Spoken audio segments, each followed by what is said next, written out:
Hi, and welcome to my walkthrough of AS315 Lab 10. In this lab, we use a 9-volt battery, a DC motor, two 10k ohm resistors, two switches, a potentiometer, and an H-bridge. On the left side of the breadboard, we have a 5 volts bus line connected to the Arduino's 5 volts pin via the red wire, and the negative bus line connected to the Arduino's ground pin via the black wire. On the right side of the breadboard, we have a 9 volts bus line connected to the positive side of the 9 volt battery, and a negative bus line connected to the negative side of the 9 volts battery, which is also has a jump cable to the other negative bus line. Starting with the first switch, we have one end connected to the 5 volts bus line and the other end connected to pin 5 of the Arduino's digital pin. The second switch, one side is connected to the 5 volts bus line, while the other side is connected to pin 4 on the Arduino's digital pin. Now, at the potentiometer, we have the first pin connected to the 5 volt source. The middle pin is connected to the Arduino's analog input, pin alpha 0, and the third pin is connected to ground. Now looking at the H-bridge, we have the first pin, which is the enable pin, connected to the Arduino's digital pin 9.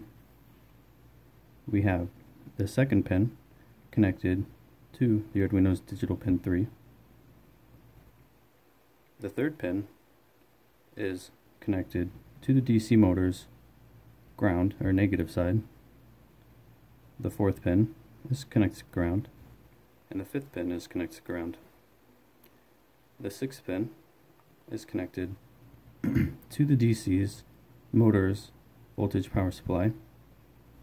The seventh pin is connected to pin 1 on the Arduino's digital pin. And the H-bridge's 8th pin is the power it's going to be giving the motor, which is connected to the 9 volts bus line. At pin 16, the H-bridge receives its power, which is connected to the 5 volts bus line. Now the way this circuit works, this first switch controls the on or off state of the circuit. The second switch controls the direction of the motor. The potentiometer will control the speed that the motor will rotate. And the H-bridge acts as the integrated circuit, which ties it all together.